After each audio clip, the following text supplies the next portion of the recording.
Wah, gikan ko sa work. 5 hours. Grabe, kakapagod. Mamayang alas 6 ng gabi, trabaho na naman ako sa City Hall. Mahaba yung work ko ngayon sa City Hall dahil ako yung substitute ng kasama ko dahil nagbakasyon. So, mahaba yung work ko today at tomorrow. Kakainis. Wala kasi kaming fair itong yung extra na tao na mag-substitute kung mayroong mag-vacation sa aming tatlo. Kaya kami lang din yung syempre bayad din yung extra time, pero nakakapagod. Kasi mayroon akong ibang work kasi. Tiyaga na lang, bahala na si Batman. So, ito yung aming dadaanan. Ito yung aking dadaanan tuwing Huwebes. Huwebes ngayon, Huwebes.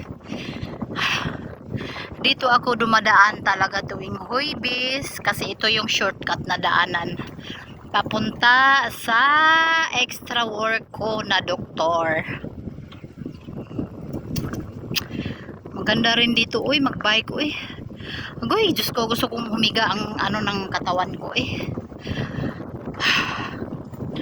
Pag doon ako sa doktor, grabe, laki kasi ng bahay nila.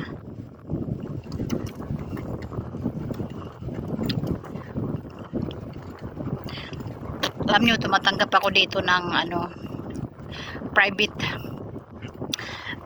Marami dito mga German na nagpapalinis ng mga bahay nila. So, yun yung tinatawag ditong private. Kasi hindi siya registered sa gobyerno. Anyway, bawal yun dito. Kasi parang black work yan or monkey work yan dito. Pero, tinatanggap ko yan kasi yung work ko sa City Hall is hapon lang. So, sayang yung umaga ko kung sa bahay lang ako. Kaya, ayun, tinatanggap ko. Kaya nakakapagod. Pero tiis lang. Ito, dito sa work ko at saka dyan sa doktor, parang 30 minutes din yung drive, bike. Hindi yan ordinary bike, e-bike. Ibig sabihin yung ibig sabihin yung bike na mabibilis like katulad sa akin, pero 30 minutes siya kung e-bike. Malayo-layo din. At saka sobrang gutom na ako. Itsugas, pinapahinto na nga ako ni Tio dyan. Kaso nang hinayang lang ako kasi 5 hours a week Nang hinayang lang din ako sa 300 euro a month. Sayang din yun, Kaya tiniis ko na lang kahit malayo ba. Tayo kasi mga Pinoy, matiisin, basta mayroong mapagkitaan, go. Milyonarya na sana ako for mag 6 years na ako dito sa Germany. Ngayong September ngayon ay hindi pa pala, August pa pala. 6 years na pala ako ngayong October. Sa 6 years ko dito, milyonarya na sana ako. Kaya lang milyonarya ako ngayon sa resibo, giatay. Wala. Zero negative. Zero negative pa ako. Daming mapuntahan ng sahod ba. Sige lang, ganun talagang buhay Kayod habang kaya.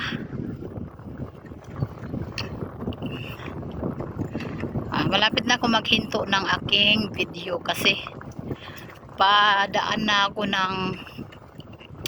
malapit na ako sa kalsada. Ito puro bike lang yung dumadaan dito. At saka yung mga taong nag-walking. At saka yung mga nagbabike.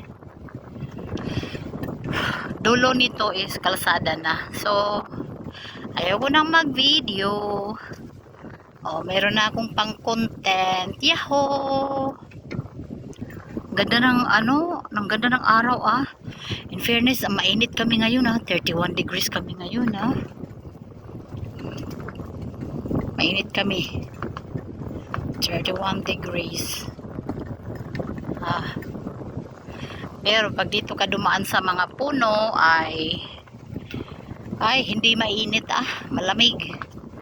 Pero pag sa kalsada na, hagoy. Ayun na, mainit na. Hala, oy, gutom naman talaga ako, oy. Bumigay na yung tiyan ko ba. Sobra ng gutom si Irene. Kawawa naman si Irene, oy. Nagtitiis ng trabaho ba? Hindi na ako mag-video kay kalsada na. Nagtitiis kahit nagugutom. O, ayan, kalsada na yan, o. Diyan ako papunta, o. Doon ako galing, o. Ayan, ganda ng view.